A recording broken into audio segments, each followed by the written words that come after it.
ॐ भद्रं मनोऽपि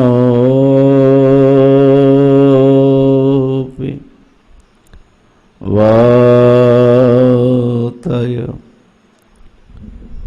मनः।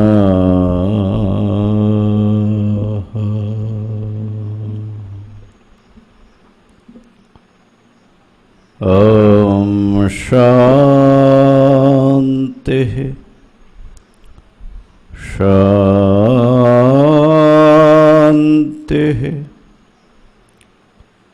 शान्तिः।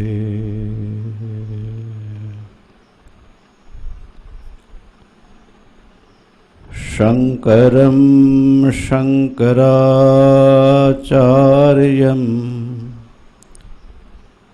केशवं बादरायणं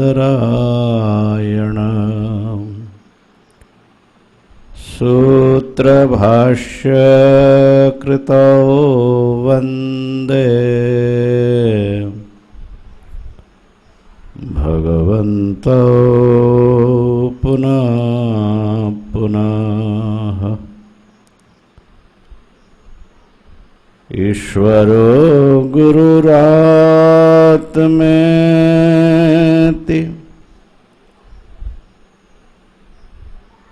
मूर्तिभेदविभागिने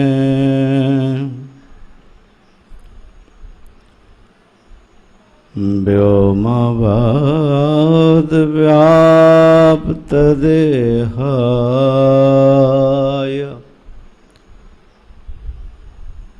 दक्षिणामूर्तये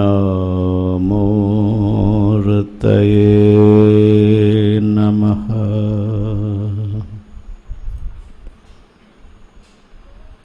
ॐ शान्तिः शान्तिः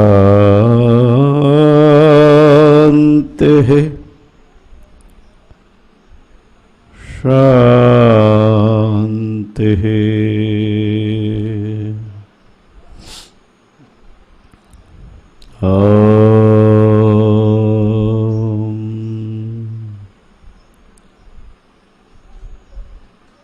हरि ओम हरि ओम हरि ओम। विवेक चूड़ामणि का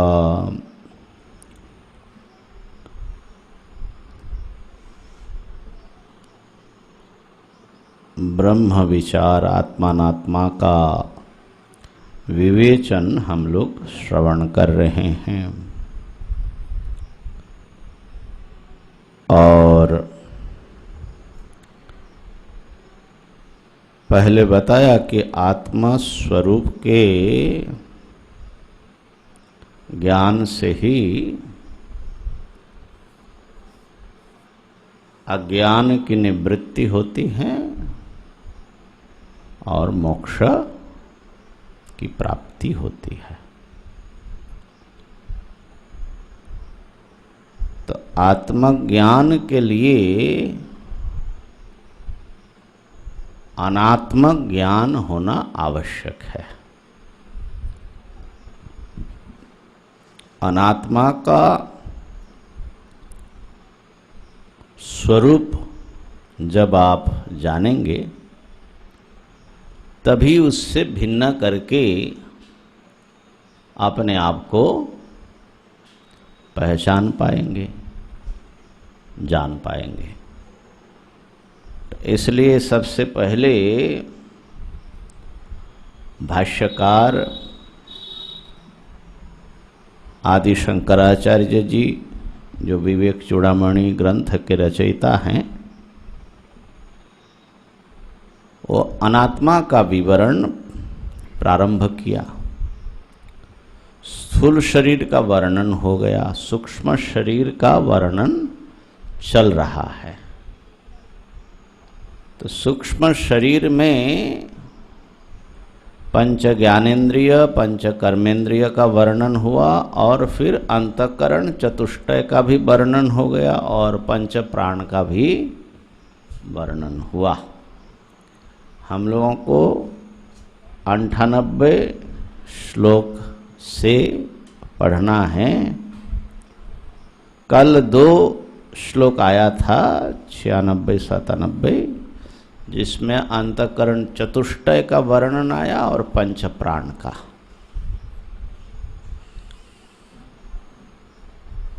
तो अंतःकरण चतुष्टय मन, बुद्धि, चित्त और अहंकार हैं। मैं आशा करता हूं कि इसका आप लोगों ने अच्छे ढंग से विभाग जो हैं समझ लिया। मन क्या है, बुद्धि क्या है, चित्त क्या है, अहंकार क्या है। नारायण जी समझे कि नहीं समझे? समझ गए? कमाल है। जरा सामने आकर के बताइए क्या समझा। इधर आ जाओ, सामने आ जाओ, सोहम के पीछे। मन किसका नाम है बताओ?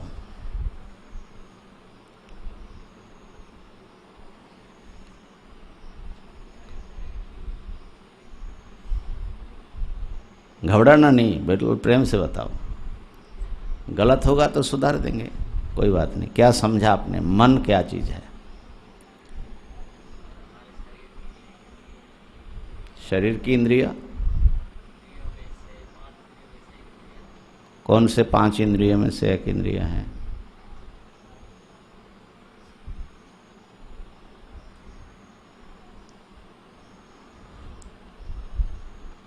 इसका मतलब है आपने समझा नहीं। 5 तो ज्ञानेंद्रिय हुआ, वो तो बाहर की इंद्रियां हैं। और मन क्या बाहर का इंद्रिय है? 5 में से कोई है? हैं? 5 ज्ञानेंद्रिय, 5 कर्मेंद्रिय तो बाहर से दिखता है। दिखता है ना? दिखता है माने उसके गोलक दिखता है। तो इसलिए जो नहीं समझा, इसको समझ पाना भी बड़ा कठिन है कि हमको समझ में नहीं आया, है ना। मुझे याद है एक बार, वो पहले जो सौम्यानंद जी और सुजय पढ़ने आया करते थे शुरुआत में, अभी तो थोड़े प्रौढ़ भी हो गए, तो प्रायः सौम्यानंद जी कहा करते थे कि जो आप पढ़ाते बताते वही सब इस पुस्तक में लिखा है, ये व्याख्यान में वही सब लिखा है। हाँ, बोले वही बात सब है। तो मैं कुछ कहता नहीं था क्योंकि इस बात में और उस बात में जो भिन्नता है वो तो थोड़े प्रौढ़ होने पर ही पता लगेगा कि ये गुरुजी क्या कह रहे, दूसरे गुरुजी क्या कह रहे, कितना कहाँ पर सूक्ष्म अंतर पड़ता है। नहीं तो ऐसा लगता है कि शंकराचार्य जी जो बात बता रहे, रामानुजाचार्य जी भी वही बात बता रहे तो वो तो धीरे धीरे जब व्यक्ति की बुद्धि जो है परिपक्व होती है, और परिपक्व होगा शास्त्र श्रवण के द्वारा, विचार के द्वारा, तो वेदांत में पंचकोश आता है ना श्याम जी। पंचकोश का वैसे वर्णन अभी आगे आ जाएगा क्योंकि हो ही रहा है एक प्रकार से। तो उसमें मनोमय कोश एक है, सबसे बाहर तो ये है अन्नमय कोश, उसके भीतर जो है प्राणमय कोश है। प्राणमय कोश में क्या आता है? हाँ, कौन सी इंद्रिया? ज्ञानेंद्रिय आएगी। प्राणमय कोश में पंच कर्मेंद्रिय आएगा। प्राण जो है क्रिया है ना, क्रिया करने वाले, तो पंच कर्मेंद्रिय। तो मनोमय कोश में क्या आता है?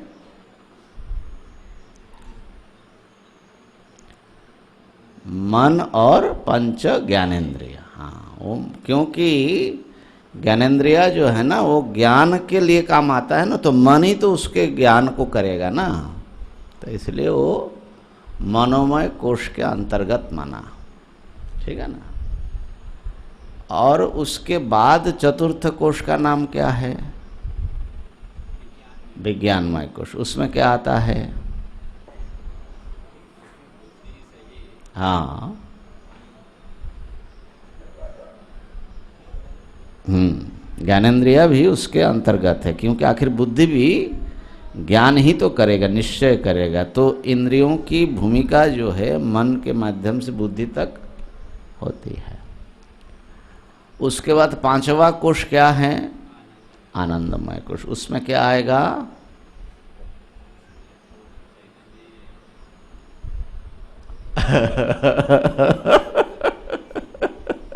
तो चैतन्य आएगा, तो चैतन्य क्या आत्मा का कोश है? आत्मा को ढकने वाली चीज है।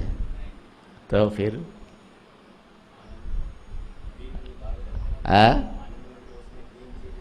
हाँ, क्या क्या? हाँ, नाम याद नहीं। आनंदमय कोश क्या चीज है? जयानंद जी, अज्ञान। ठीक, अज्ञान जो है अनादि अविद्या मूल अज्ञान है ना। देखो पढ़ी हुई चीज भी भूल जाती है। गुरु पूछने से ऐसे ही आधा भूल जाता है। अच्छा अच्छा, ठीक है। तो नहीं, भूलते तभी है जब ठीक से बैठा ना हो। तो अज्ञान जो है उसको कारण शरीर कहा जाता है ना। और फिर उसके भीतर क्या है? अज्ञान के भी भीतर नहीं, अज्ञान तो उसको तो अज्ञान का अंतर्गत ही हो गया।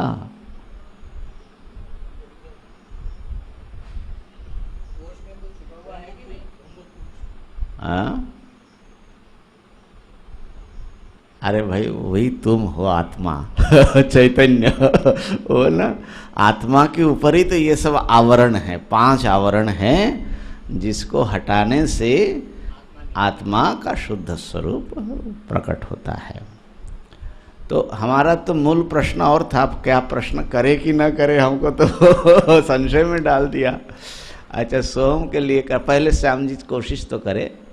ये जो मनोमय कोश है और विज्ञानमय कोश है, इसी का इस अंतःकरण के संदर्भ में, तो मनोमय कोश में मन आया और ज्ञानेंद्रिया भी आई, विज्ञानमय कोश में बुद्धि आई। तो चित्त और अहंकार किधर जाएगा? अंतःकरण चतुष्टय में चित्त और अहंकार वो कौन से कोश के अंतर्गत है? और है तो खाली मन और बुद्धि ही, खाली नाम लिया, 2 अलग अलग कोश कर दिया, ऐसा क्यों?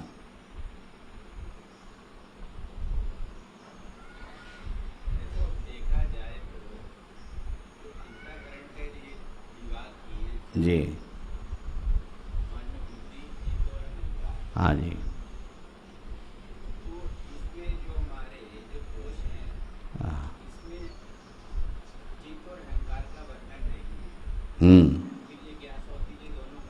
हाँ जी, हाँ जी, बिल्कुल। प्रश्न तो समझ गए आप, ठीक।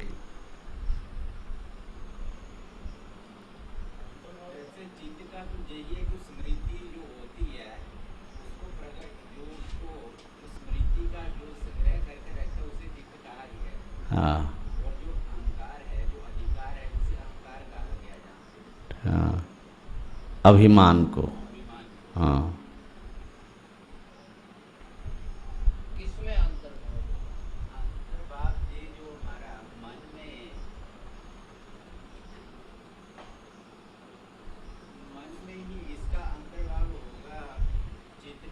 अच्छा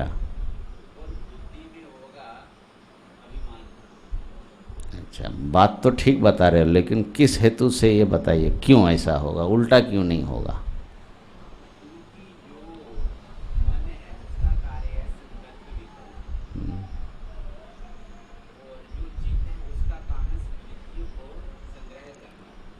संग्रह करना, उभारना, दिखाना।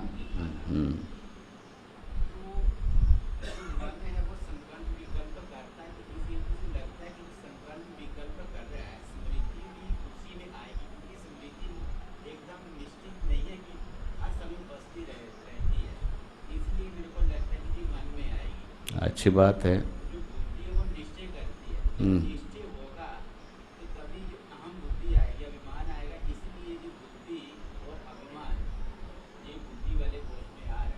अच्छा, चलो ठीक है, कुछ तो बुद्धि भिड़ाया आपने। अच्छी बात है, न कुछ ठीक भी है। अच्छा सोहम महाराज बताओ, सोहम बताइए। हाँ, लेकिन क्यों माने?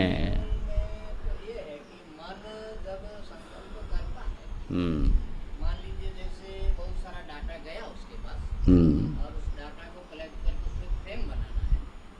फ्रेम बनाने में उसको पूर्व स्मृति काम करती है, सहयोग करती है। जैसे घड़ा हमने देखा है और घट की स्मृति पड़ी हुई है। मान लीजिए ये घट है, ऐसा वो निर्णय माने संकल्प में उसका रूप उभर करके आता। यदि पहले उसको घट ना देखा हो और उसके पास घट की कोई यदि अनुभूति ना हो, ये किंचित है करके तो देखेगा, उसके आकार इत्यादि का निर्धारण तो करेगा, परंतु वो उसका कैटेगरी निर्धारण नहीं कर पाएगा, नाम निर्धारण कहीं नहीं कर पाएगा। वो जो ये घट है ऐसे निर्धारण तक पहुंचता है तो उसमें स्मृति की अपनी भूमिका होती है। ऐसा लगता है कि मन का और चित्त का काम जो है मिलित ही चलता है, पास पास में चलता है। निश्चय में भी तो स्मृति की भूमिका है।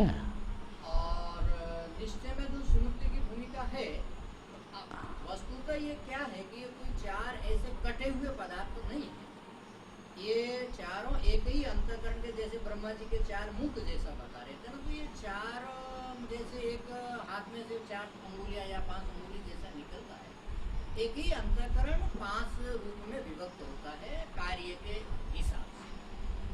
तो वो उसको भी हेल्प कर सकता है, स्मृति की वहां जितनी जरूरत पड़ती है वो जा सकता है, परंतु मन के अत्यंत सन्निकट पड़ने से इसको यदि अंतर्भाव करना हो तो चित्त का मन में अंतर्भाव फिट बैठेगा। और अहंकार का अंतर्भाव बुद्धि में इसलिए होगा क्योंकि जब कोई आम ही नहीं होगा तो निर्णय करेगा। जब व्यक्ति निर्णय करता है तो पहले अपने अस्तित्व को बोध करके ही हम कोई निर्णय करते हैं।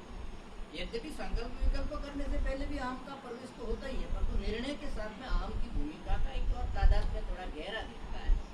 इसलिए लगता है कि बुद्धि के अंतर्भूत जो है अहंकार का अंतर्भाव, माने ये भी 2 ही मानना है। बल्कि इनको 4 को भी बहुत बार एक बार करके कहीं मन ही कह देते हैं, कहीं बुद्धि कह देते हैं, और है मूल एक के ही 4 विस्तार, और 2 के अंदर विभाग करने से मन के भीतर चित्त का और बुद्धि के भीतर।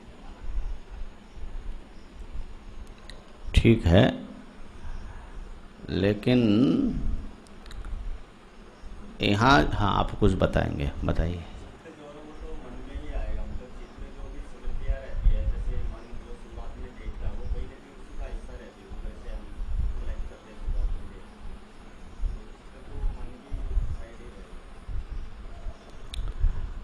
तो उसमें यहाँ तो बताया कि एक ही अंतःकरण 4 बन जाता है ना, और वृत्ति भेद से निगद्यत्यंतःकरणं मनोधीरहंकृतिश्चित्तमिति स्ववृत्तिभिः।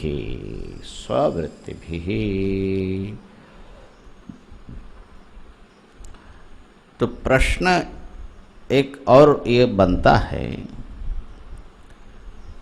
कि ये चारों जो वृत्ति हैं कार्य, जैसे संकल्प विकल्प करना, स्मृति करना, अभिमान करना, निश्चय करना, चारों युगपत तो नहीं होता। कभी कभार हो जाए तो बात अलग है, ऐसा सांख्य कारिका में आया है, कभी कभार चारों इकट्ठे हो जाता है, लेकिन प्रायः क्रमशः होता है। कोई संकल्प होता है, फिर कुछ स्मरण होता होगा, फिर अभिमान होता है, फिर निश्चय होता है, ऐसा। तो क्या ऐसा माने कि जिस समय निश्चय हुआ या जिस समय संकल्प हो रहा है तो उस समय मन है, बाकी कोई इंद्रियां नहीं है, क्योंकि वृत्ति तो और नहीं है, और वृत्ति के भेद से ही वो नाम होता है। तो ऐसा माना जाए कि जब भाई जो कार्य करेगा, जैसे एक व्यक्ति वो पढ़ाता है तो उसको शिक्षक कहा जाता है, रसोई बनाता है तो पाचक हो जाता है, पूजा करता है तो पुजारी, ठीक है ना। माने जिस समय जो काम करेगा, ऐसा तो कोई कह नहीं सकता कि पाचक पढ़ा रहा है ना। पाचक जो है और पाक क्रिया करता है। तो इसी प्रकार अंतःकरण जब संकल्प कर रहा है, उस समय उसका नाम मन है। इसका मतलब है उस समय बुद्धि नहीं है और चित्त नहीं है, अहंकार नहीं है। ऐसा माने? तो कैसा माने?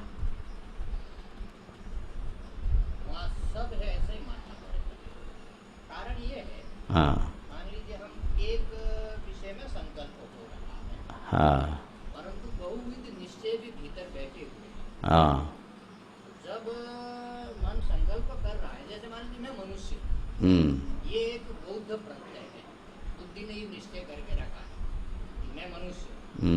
जब घटपट विषय का संकल्प करने में अंतःकरण लगा हुआ है, तब भी वो निश्चय तो भीतर बैठा हुआ है कि मैं मनुष्य हूँ। निश्चय को पकड़ के रखने वाला जो तत्व है, उसको बुद्धि कहा जाता है। वो यदि उस समय नहीं है, तो फिर हमारे पूर्व सारे निश्चय तो धुल जाएंगे। ठीक। और तो पूर्व निश्चय धुलते नहीं है। इसका मतलब है कि जब वो वृत्ति काम कर रही, मानो वो उदार होकर के काम कर रही है, परंतु बाकी कारण रूप में वहाँ पर बैठे हुए हैं। हाँ, तो बहुत बढ़िया बता रहे हैं आप।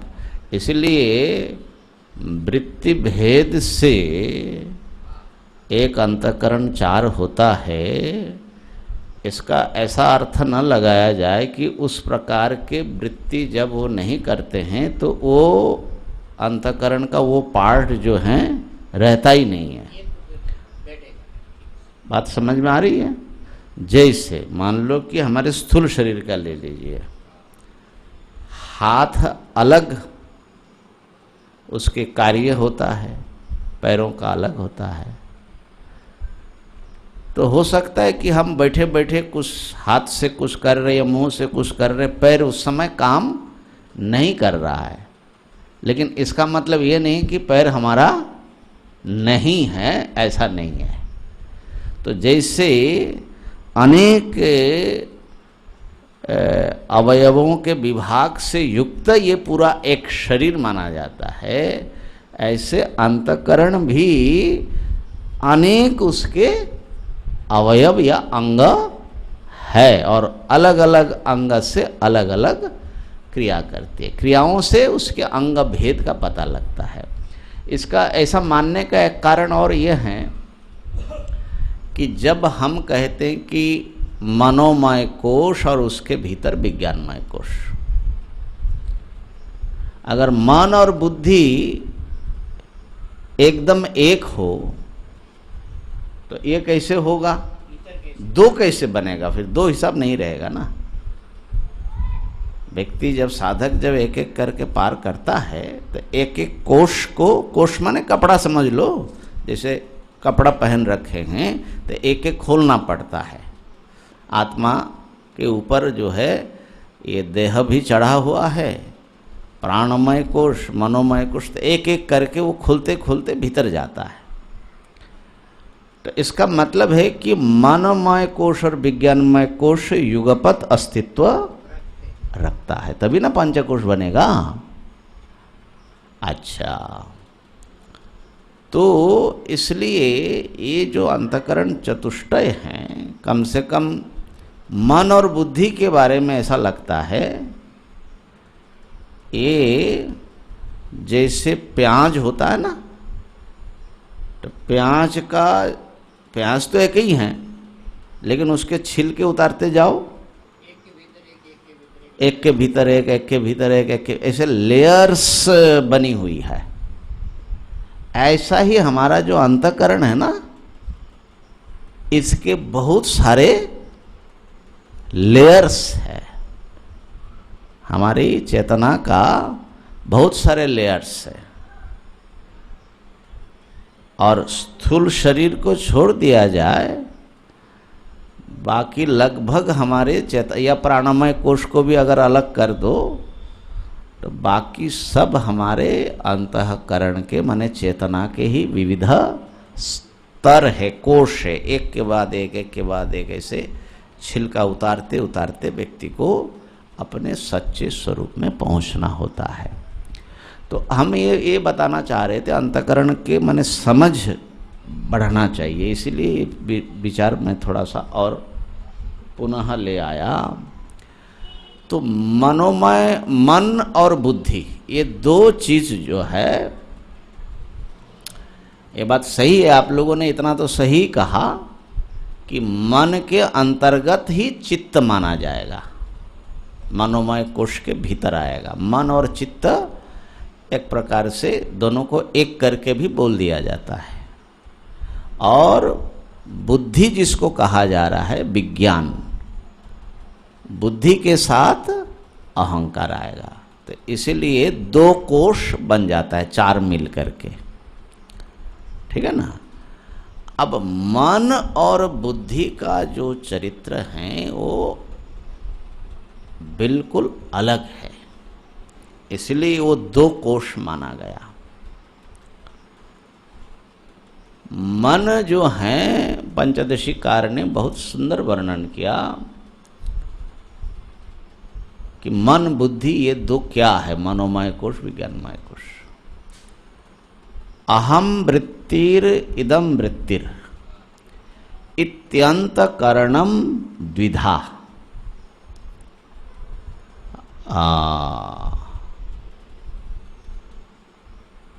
अहम वृत्तिर इदम वृत्तिर इत्यंतकरणम द्विधा। अहम विज्ञानमय स्यात् इदम वृत्तिर मनोमयः या मनोभवेत्, ऐसा कुछ है ना। तो अंतःकरण जिसको कहा जाता है उसका दो पार्ट एकदम साफ अलग दिखता है। कैसे? एक इदम वृत्ति होता है, यह मन के या अंतःकरण के नाना प्रकार के सोच विचार ज्ञान माने एक्सपीरियंस ये सब हो रहा है निरंतर, लेकिन वो सब आपको इदम करके अपने से भिन्न करके आप उसको अनुभव करते हो।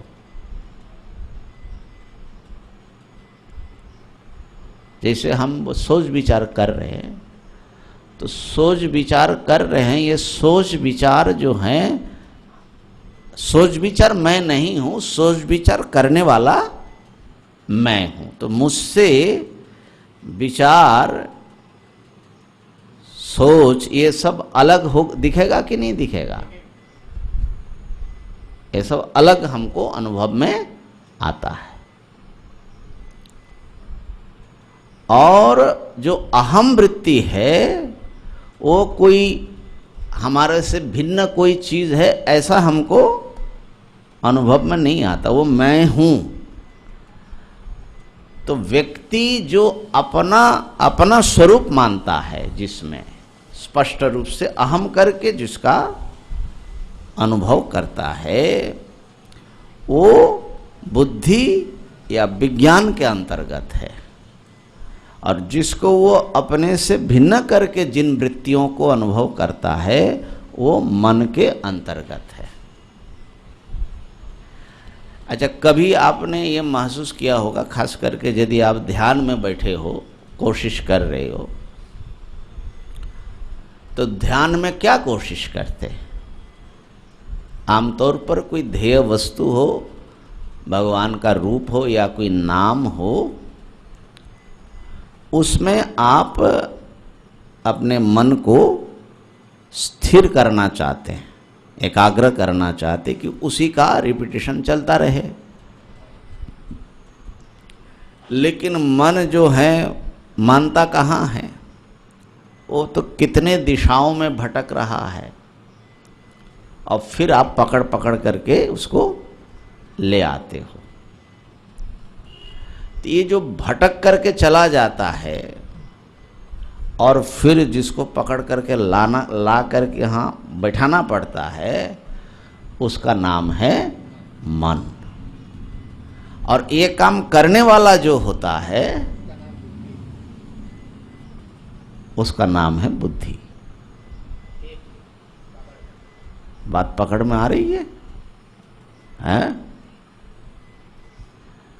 जो जिसको आप जैसे, अच्छा पढ़ाई में मन लगाओ, ध्यान दो इधर, तो ये ध्यान जो देना है, ध्यान केंद्रित करना, यह मन का हिस्सा है, ठीक है ना। ध्यान चला गया कहीं और जगह पर, तो जो दूसरे विषयों का चिंतन करने लग गया, तो जो विषय चिंतन में लगा रहता है उसका नाम है मन। और जो मन को बीच बीच में खींचता है, नियंत्रण करने की कोशिश करता है, कभी कहता है कि आत्मा का ध्यान करो, कभी कहता है काम में मन दो, तो जो उसके पीछे लगा रहता है ना, उसका मालिक जैसा, स्वामी जैसा, वो तो हम अपने आप को ही समझते हैं। वो मैं नाम का जो पदार्थ है, व्यक्ति का सबसे अंतरंग सत्ता समझ लो, आत्मा को तो छोड़ दो थोड़ी देर के लिए,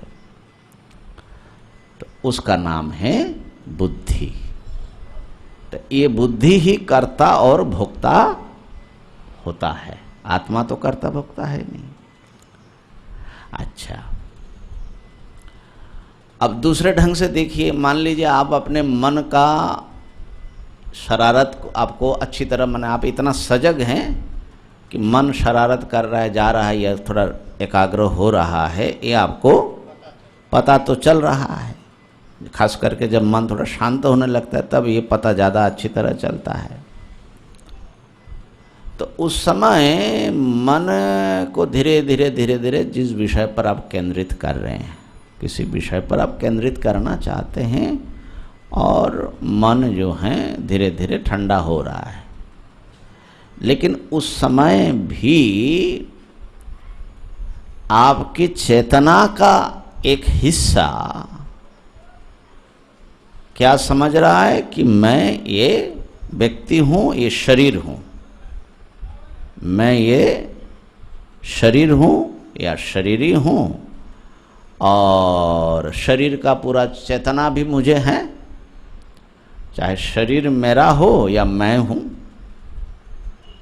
तो देखिए आपकी चेतना का दो पार्ट है, एक तो किसी वस्तु के चिंतन में लगा है, और एक जो है चिंतन नहीं कर रहा है, वो निश्चय करके बैठा है कि मैं हूँ और मैं ये देह हूँ और मेरा फलाना नाम है और मैं महात्मा हूँ।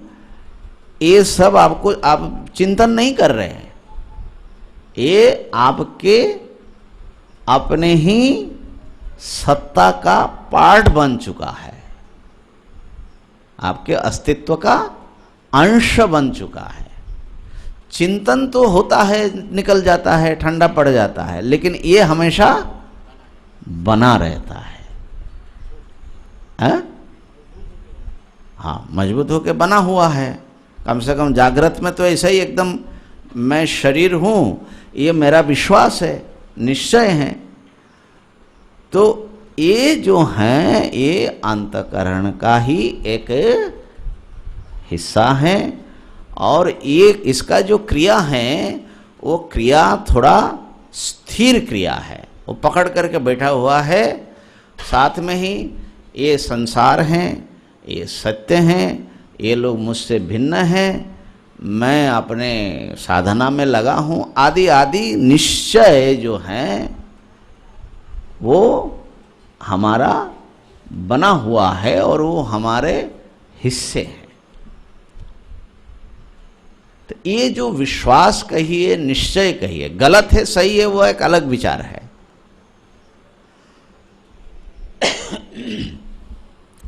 ये जो है ये परमानेंट है। माने एक दृष्टि से मन में तो एक विचार आया और निकल गया। मान लो कोई विचार आ गया, कोई गंगा जी का सुबह गया था, वहाँ क्या हुआ, अच्छा चलो वहाँ से अब इधर आ जाओ, तो वो विचार तो बहुत जल्दी जल्दी डिलीट होता है, विचार बदल जाता है। लेकिन मैं मनुष्य हूँ, मैं देहधारी हूँ, मैं प्रणव चैतन्य हूँ, मैं फलाना हूँ, ये जो एक आइडेंटिटी हमने अपना बना रखा है, ये भी बाहर से लिया हुआ है, सीखा हुआ है। लेकिन वो ऐसी शिक्षा हो गई कि ये मेरा एक पार्ट हो गया। ये है विज्ञान मायकोश या बुद्धि।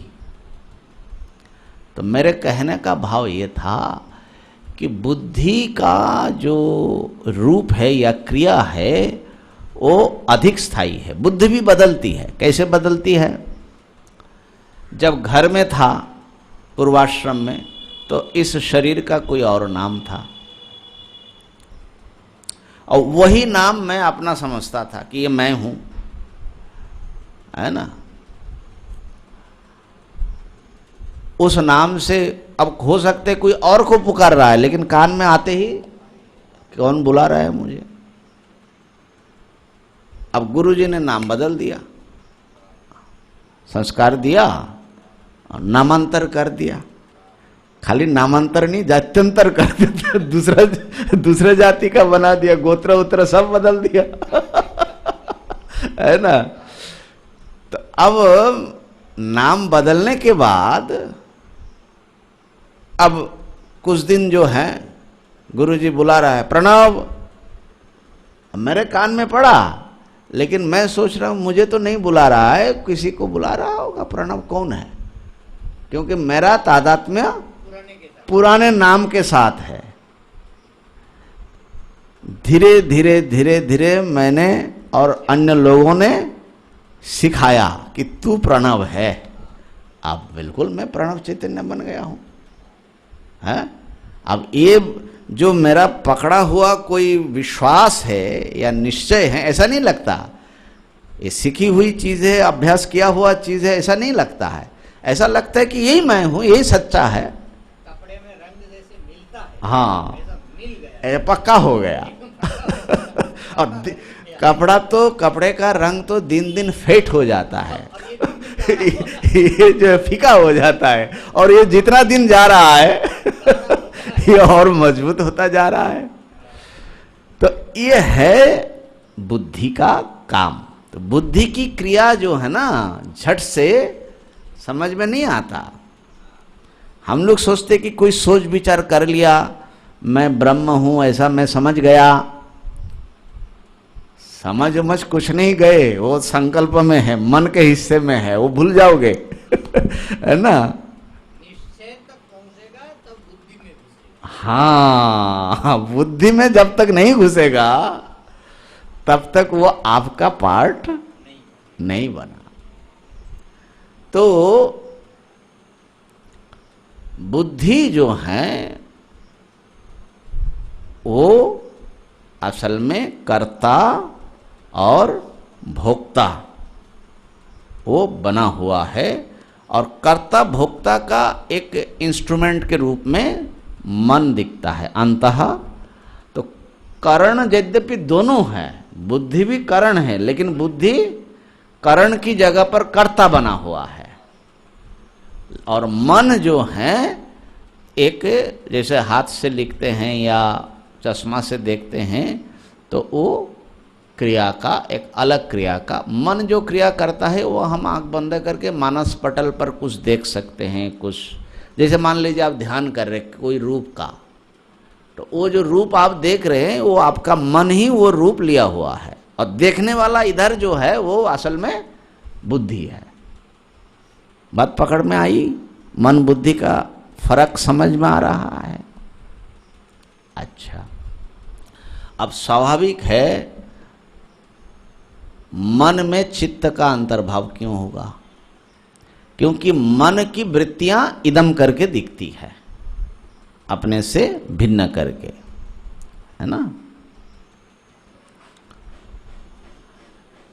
और चित्त का जो स्मरण है, अरे हम वहां गए थे, ये तो उस स्मृति भी क्या है, इदम कैटेगरी में आता है।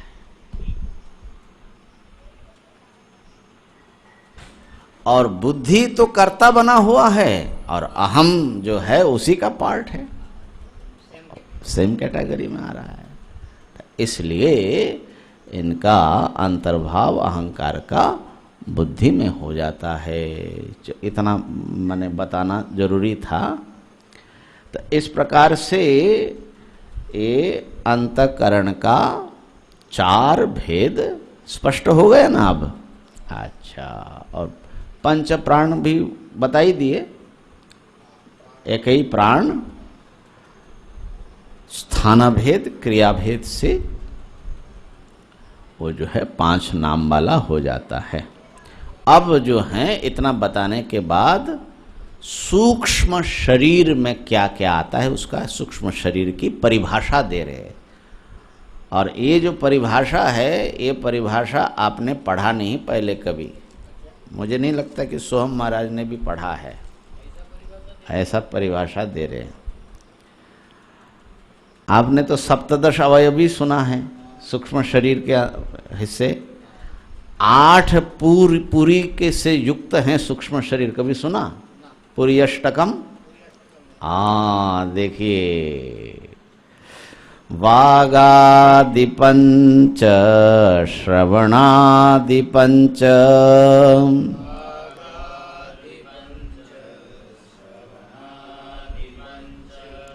प्राणादि पंचाभ्रमुखानि पंच,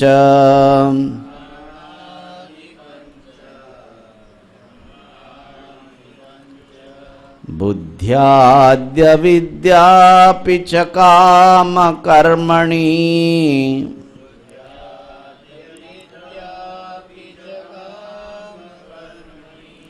पुर्यष्टकं सूक्ष्म शरीरमाहु।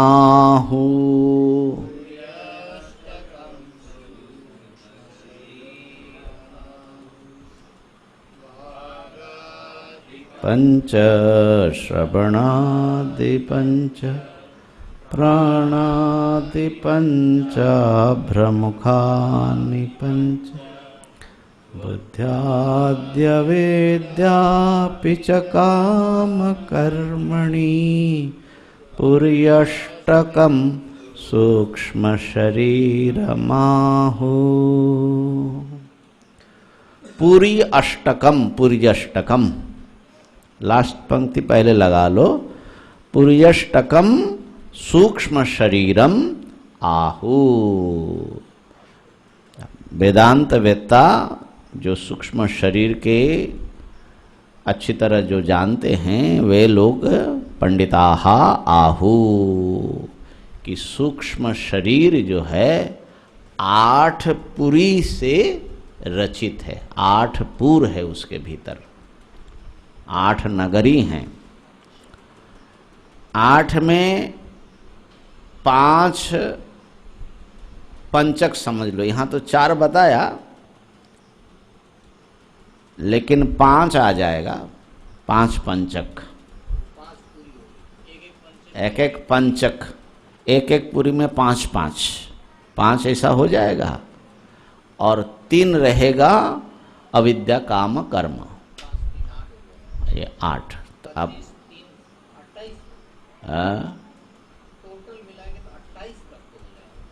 हाँ, 5 में 5 25 है और 3 28 हो जाएगा।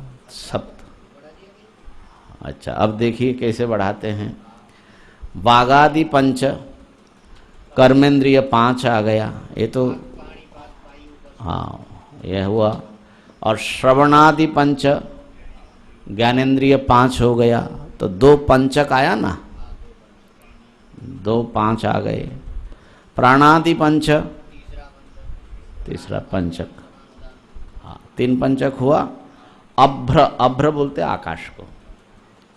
अभ्र मुखानी माने आकाश प्रमुख जो 5 है। हाँ, ये सूक्ष्म शरीर के ही हिस्से हैं, इसलिए सूक्ष्म जो पंच महाभूत है उस पंच महाभूतों का ही लेयर से ये सब बना है, इंद्रियाएं, है ना। तो वो तन्मात्राओं का भी उसमें प्रवेश है, इसलिए 5 सूक्ष्म भूत ये सूक्ष्म शरीर का अवयव है। 4 पंचक हो गया। अब बुद्धियादि, बुद्धि आदि माने चतुष्टय है, यहाँ तो 4 बताया। तो इसमें भी एक नई बात शायद आप सुनेंगे, कई जो है किसी किसी ग्रंथ में अंतःकरण पंचक माना गया। नया सुन रहे हो क्या? कभी नहीं बताया? बताओ, इतने ज्ञानी गुरु के पास रहते हुए भी कभी नहीं सुना। 20 साल बीत गया। तो गुरु भी तुम्हारा गड़बड़ है।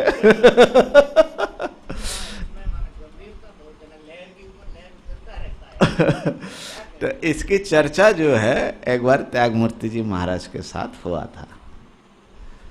तो ये और भी शायद विद्वान थे, अपने कृष्णानंद जी महाराज भी रहे, शायद रामानंद जी भी रहे, हमको अभी पूरा याद नहीं है, लेकिन त्यागमूर्ति जी, मैं था वहाँ पर। तो इस पर विद्वानों में चर्चा हुई। तो प्रश्न हुआ कि सब 5 है, तो अंतःकरण 4 क्यों हो गया? अच्छा, अंतःकरण भी 5 भूतों के सूक्ष्मांश से बनता है, सात्विक अंश से। ये शायद आगे आएगा, या तो आप लोग तो जानते ही है। तो जब 5 भूत उसमें मिला है तो 5 टुकड़ा तो होना ही चाहिए, है ना। अच्छा, और बुद्धि आदि कौन किसकी प्रधानता से, उसका भी वर्णन है। हाँ हाँ हाँ, ये सब है।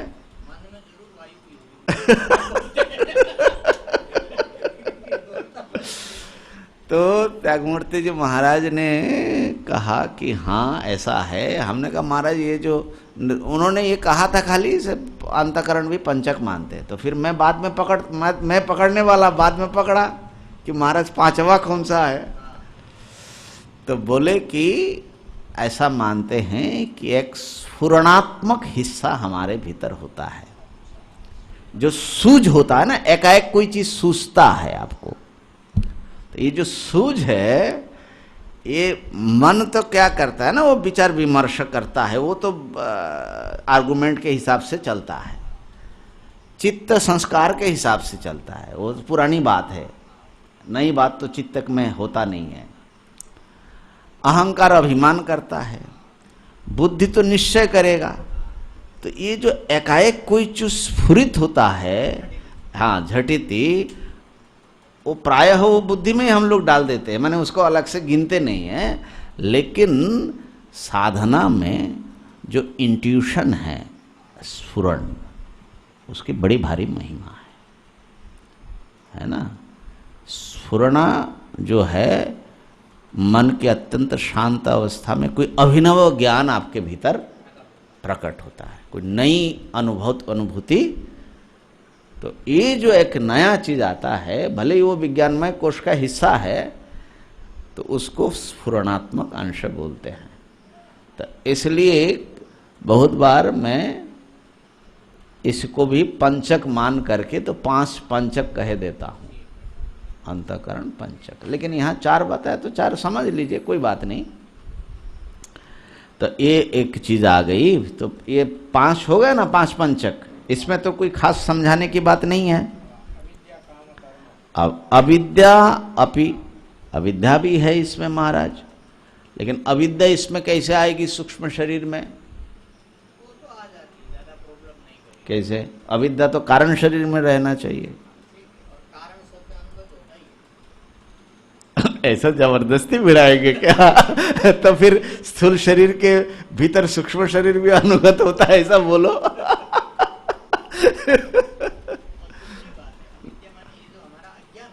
हाँ हाँ,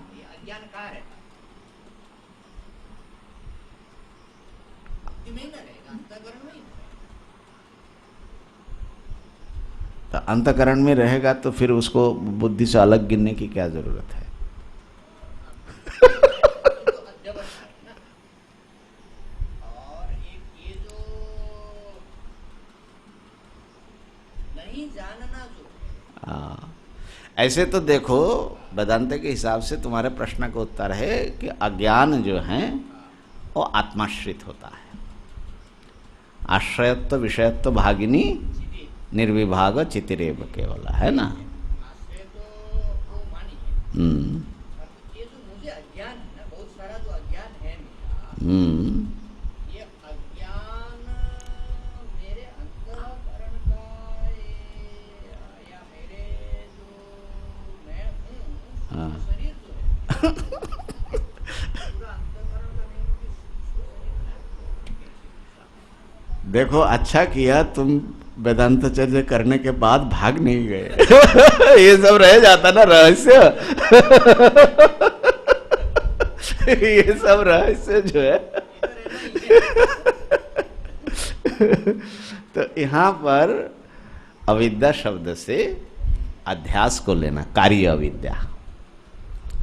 हाँ, माने एक अविद्या है आत्मस्वरूप का आवरण, वो कारण शरीर है, और एक अविद्या है भ्रम। मूल आत्मा को न जानने से देह मैं हूं, ये जो देह मैं हूं ये विश्वास आपका है ना, तो ये विश्वास जो है ये कारण शरीर का हिस्सा नहीं है सीधा। ये जो है स्थूल का तो है नहीं। हाँ, ये चिदाभास का ही एक हिस्सा मानना पड़ेगा, माने चिदाभास में ही ये भासता है ना, चिदाभास का पार्ट है। तो इसलिए इस अविद्या को, जो अविद्या का कार्य है अध्यास, कारणाविद्या कार्य विद्या, तो आत्मा अनात्मा का जो अन्योन्याध्यास है, उस अन्योन्याध्यास को सूक्ष्म शरीर का पार्ट माना गया। इसीलिए देखो गहरी नींद में जब चले जाते हो तो मैं देह हूं ये रहता है क्या? नहीं रहता है, तो बीज बन जाता है ना। तो इसलिए अभी जो मैं देह हूं ये कारण शरीर का पार्ट तो नहीं माना जा सकता ना, ये तो कुछ निकला हुआ है ना। तो इसलिए इसको जो है सूक्ष्म शरीर का एक पार्ट है। तो ये अविद्या जो है ये एक पूरी हो गई। अब कितनी अविद्याएं पड़ी हुई है ऐसा, वो तो 5-5 फिर भी गिनती में है, ये तो गिनती में नहीं होगा ना, है ना। भ्रांतियों का जो जाल है हमारे भीतर, हाँ, ये भ्रम जाल जो है ये भी सूक्ष्म शरीर का ही पार्ट है। ये छठा हो गया। सातवां है काम। तो काम जो है वो संस्कारों के, वासनाओं के रूप में हमारे सूक्ष्म शरीर का ही पार्ट माना जाता है। तो इसलिए समस्त प्रवृत्तियां जो हैं उसके मूल में ये काम रहता है। तो उसको जो है एक अलग, ये भी असंख्य है ना, कामनाएं भी असंख्य है। और जो हैं ये कामनाएं ग्रंथि के रूप में, माने जो कामनाएं कॉन्शियस माइंड पर आ गई वो तो फिर भी समझ में आता है, लेकिन जो अनकॉन्शियस माइंड माने भीतर पड़े हुए हैं कामनाओं का जाल पड़ा हुआ है। तो हाँ, पंचदश अध्याय में आया है ना, अधश्च मूलान्यनुसंततानि कर्मानुबंधीनि मनुष्य लोके। ये जो मनुष्य लोक में मूल जो है अध दिशा में बहुत सारे जड़े फैलाया हुआ है, ये जो है संसार वृक्ष, तो वहाँ पर विचार किया गया तो ये सब वासनाएं जो हैं, जो राग द्वेष आदि वासनाएं हैं, ये सब राग द्वेष भय काम क्रोध लोभ, ये सारा जो है एक हमारे अंतःकरण को एकदम ऐसा मलिन करके रखा है। और ये जो है हृदय ग्रंथि का हिस्सा माना जाता है।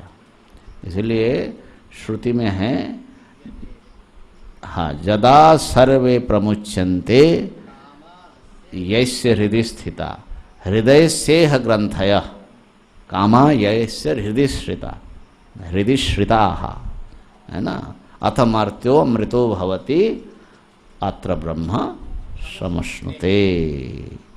तो ये जो कामनाओं का जो एक बड़ा भारी जाल है, इस जाल को भी, इस पर अभी थोड़ा सा विचार कर लेंगे, समय थोड़ा सा है, लेकिन पहले पूरी अष्टक कंप्लीट करते हैं। तो असंख्य कामनाएं मिल करके एक सूक्ष्म शरीर में एक जाल और ऐड किया, वो पूरी बन गया, हो गया 7वां। और रहा कर्म, ये जो धर्म है ना, जिसको हम लोग अदृष्ट कहते हैं। प्रारब्ध तो है ही है, प्रारब्ध भी किस में आश्रित होगा? सूक्ष्म में आश्रित होगा। और जो संचित आदि हैं ये भी किस में आश्रित होगा? सूक्ष्म में आश्रित होगा। अविद्या में तो सब बीजावत हो जाता है, लेकिन ये जो प्रकट होकर के जो माने एक्टिव और जो पोटेंशियली जो है ना, तो इसको भी, कर्म को भी, धर्माधर्म रूप कर्म को, ये भी कितने हैं? संख्या है। तो देखो, ये जो अविद्या, काम और कर्म, ये तीनों जो बाद में जो 3 पूरा आया है सुनने में एक एक लगता है, लेकिन इनके लेयर्स, दीवार जो है इतने मोटे मोटे है इस पूरी का, इसका भेद कैसे होगा, है ना। अनंत कर्म, अनंत जन्म का कर्म ले करके हमारा सूक्ष्म शरीर घूम रहा है ना।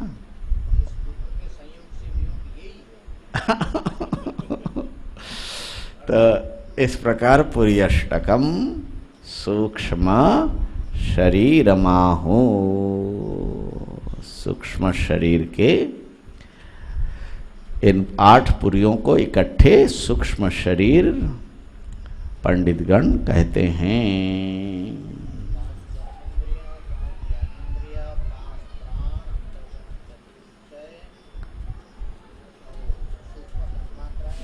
पंच तन्मात्रा, कर्म, ये 8 हो गए। ठीक हो गया ना? है तन्मात्रा सूक्ष्म पंचभूत, पंच जो सूक्ष्म भूत है उसी को तन्मात्रा कहा जाती है ना। माने अपंचीकृत जो है, ये तो स्थूल तो पंचीकृत हो गया, उससे पहले जो प्योर है उसको तन्मात्राएं कही जाती है। माने तत् खाली है, आकाश है तो आकाश ही खाली है, उसमें दूसरे का मिला हुआ नहीं है। पृथ्वी है तो पृथ्वी मात्र है, उसमें बाकी 4 नहीं है, इसीलिए उसको तन्मात्रा ऐसा कहा जाता है। तो इसमें जो काम वाली बात है, ये जो है कामना, ये एक बड़ी भारी अहम जो है कड़ी है व्यक्ति के बंधने का। बंधन में जो हम पढ़ते हैं इसे तो मूल में अज्ञान है, भ्रांति है, लेकिन अज्ञान और भ्रांति के कारण हमारे में असंख्य कामनाएं जो है ये अपना प्रभाव दिखाते हैं। बिलबिल कर रहा है असंख्य कामनाएं, और ये हमें जो हैं अत्यंत मजबूर किया हुआ है। आज एक चीज हम लोग विचार कर रहे थे ना उस समय, तो वहाँ से बाद में एक प्रश्न का उत्तर ठीक से आया नहीं। सुख दुख समान कैसे हो वो तो हुआ, लेकिन सुख दुख समान करके दोनों को अगर हम समान समझ ले तो सुख से भी कोई खास आग्रह नहीं, दुख से भी कोई परेशानी नहीं, सुख दुख समयकृता हो जाएगा।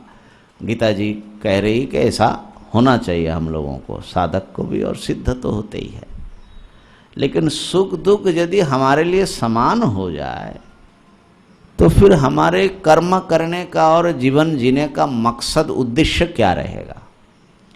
क्योंकि हम लोग सुखी होने के लिए हमेशा प्रवृत्त होते, दुख ना हो, दुख की निवृत्ति हो जाए और सुख की प्राप्ति हो जाए, इसी के लिए हमारी प्रवृत्ति है।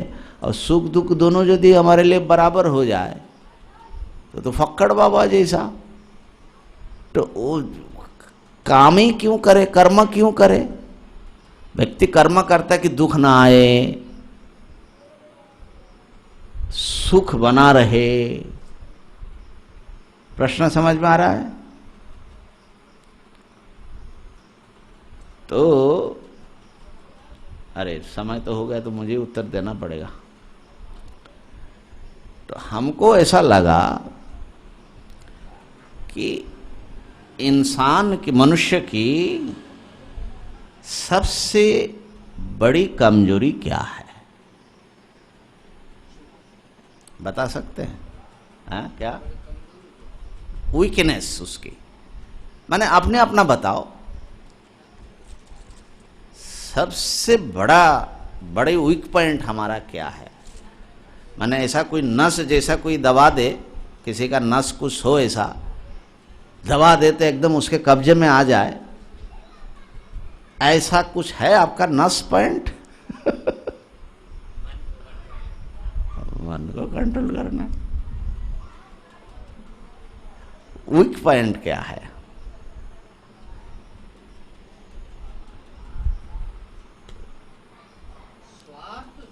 हाँ,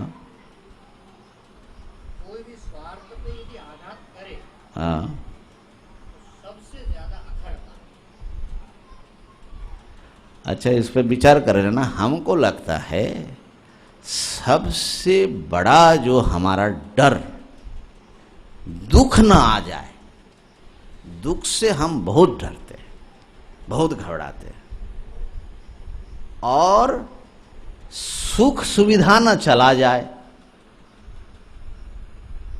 देखोगे तो हर इंसान बहुत डर डर डर डर करके जीता है। हमारे भीतर कितना डर है, कितना भय से हम जीते हैं।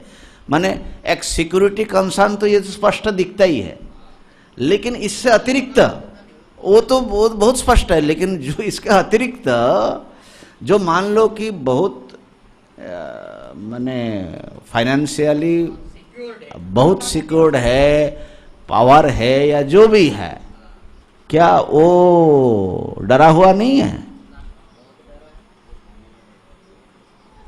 हर इंसान, क्योंकि उसका वीक पॉइंट है, वो दुख से डरता है। दुख से द्वेष करता है, वो तो ठीक है, माने दुख ना आए उसके, लेकिन वो डरा रहता है भीतर से ना। और सुख सुविधा ना छीन जाए, ना चला जाए हमारा जो है। तो इतना जो इसके कारण जो है वो परिस्थिति का खिलौना बन जाता है। भगवान ने बताया विगत भी, हाँ, ब्रह्मचारी व्रते स्थिता, हाँ, योग के लिए भी, हाँ, विगत भी है ना। तो अब देखिए, सुख में बड़ा राग होने से, आसक्ति होने से, तभी सुख न चला जाए इसका डर हमारे ऊपर हावी होगा। अगर सुख में बहुत राग न हो, जाएगा तो जाए, क्या है उसमें, है ना। इसी प्रकार दुख से द्वेष अगर हमारा बहुत है तो डरा हुआ रहे, कब आ जाए, कब आ जाए, कब आ जाए। माने अन्य प्रकार की दुख की बात क्या कहे। मेरा एक बहुत दिनों से आदत है, पेपर आता है तो पन्ना पलटते पलटते वो जो राशि वाला है उसमें भी एक बार झांक लेता हूँ। राशि फल में क्या लिखा है? लिखा है कि आज थोड़ा मनमुटाव हो सकता है। बस चालू हो गया। अरे भाई किससे मनमुटाव हो जाएगा, परेशानी हो जाएगी, ये है वो है। माने होगा कि नहीं होगा वो तो पता नहीं पूरा दिन जो है टेंशन में बीतता है तो इसलिए जो है दुख के आहट मात्र से हम बिल्कुल उद्वेग व्याकुल हो जाते हैं। इसलिए स्थित प्रज्ञ के लक्षण में दुखेशु अनुद्विग्न मना। अच्छा, ज्ञानी को भी सबको भी दुख सुख महसूस होगा, दुख दुख ही लगेगा, सुख सुख ही लगेगा। सुख दुख जो है वो अनुकूल वेदनम प्रतिकूल वेदनम, ये ऑब्जेक्टिव है, माने वस्तु स्थिति है। लेकिन सुख से चिपकना, राग आसक्ति, अरे ये किसी भी तरफ से जाना नहीं चाहिए, ये हमारा अपने मन का खेल है। इसी प्रकार दुख से एकदम डर जाना या दुख जो है आए ही ना, ये हमारे मन के माने व्यक्ति सत्ता का वो उसके नेचर है। तो एक होता है जो नेचुरल चीजें होती है, जैसे शीत के बाद, अभी जैसे वर्षा व्यतीत हो रहा है, धीरे धीरे शीत आ जाएगा, शीत के बाद वसंत आ जाएगा, वसंत के बाद ग्रीष्म, ग्रीष्म के बाद वर्षा, ऋतु तो परिवर्तन होगा। इसी प्रकार जीवन में सुख के बाद दुख, दुख के बाद सुख, ये निरंतर कोई चीज स्थिर नहीं है, ये ऑब्जेक्टिव है, माने हकीकत में ऐसा है। लेकिन सुख से जो है एकदम उल्लसित हो जाना, उछल कूद करने लग जाना और चिपक जाना, उस वो जाए ही ना, और दुख से घबराना, भयभीत हो जाना। क्यों ऐसा हम करते हैं? क्योंकि हम बड़े बीमार है, हम रोगी हैं, रोग पाल रहे। ये कामना जो है ना वो सारा आ गया, राग द्वेष भय के भीतर जो है आप क्या चाहते नहीं चाहते सब आ गया, ठीक है ना। मूल असंख्य कामनाओं का ये 3 भाग कर दो, भीतर आगा भय क्रोध, वो राग द्वेष भय, 3 विभाग कर दो। तो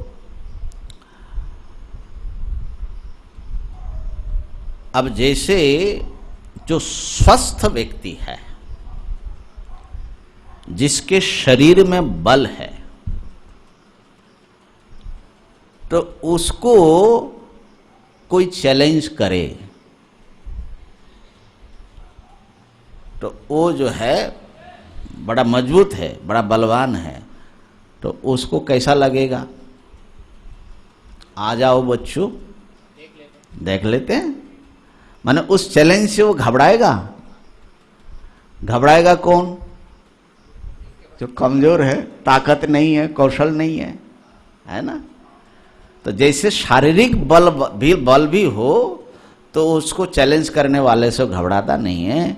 इसी प्रकार जिसके मन में, माने सूक्ष्म शरीर, मन में बल आया, अंतःकरण में बल है, आत्मबल, दुख आ रहा है, आने दो, क्या है दुख। दुख से जो बेपरवाह हो जाए, दुख के आघात से विचलित ना होना, सुख के आघात से विचलित ना होना आए, तो ये जो है ना राग भय क्रोध जब आपके समान हो जाते, सुख दुख जब समान करते हो तो राग भय क्रोध वो जो है न्यूट्रलाइज होने लगता है। तो आपके भीतर एक ऐसा मन का बल, माने मन उस समय क्या हो गया, कामना जो स्थूल मल है वो निर्मल हो गया, चित्त शुद्धि हो गई। और चित्त शुद्धि होने का मतलब है कि आपके भीतर एक अद्भुत आत्मबल जो है स्फुरित होगा। माने वो आत्मज्ञान का बल अभी नहीं है, ये चित्त शुद्धि का बल। तो उसका मन प्रसन्न हो जाता है, वो जो है हर परिस्थिति में उसके भीतर की जो प्रसन्नता है वो दबता नहीं है। बाकी हम लोग तो दबे दबे दबे दबे जीते हैं। हमारा तो जिंदगी महाराज जैसे कमजोर प्राणी है ऐसा हम जी रहे। तो इसलिए भगवान जो कह रहे कि भाई सुख दुख समान बनाओ, ये बहुत इंपॉर्टेंट चीज़ है, क्योंकि ये जो है आपके मेंटल स्ट्रेंथ जो है, दुख आ रहा आ जाएगा, आया है ठीक है, संसार का तो चरित्र ही ऐसा है, दुख आएगा सुख आएगा, उसमें हम निरंतर धुकपुक करते रहे, हाय हाय रोना विलाप करना, व्याकुल हो जाना, है ना, तो फिर मृत्यु भी उसके लिए नायम आत्मा बलहीनेन, अगर ये मनोबल नहीं आया तो आत्मा आत्मज्ञान होने वाला वो तो थोड़े थोड़े से ही भागेगा। तो इस प्रकार से इस सूक्ष्म शरीर का खास करके अंतःकरण के संशोधन हमको करना पड़ेगा, लेकिन उसमें क्या क्या है पता तो लगे। आज इतना ही।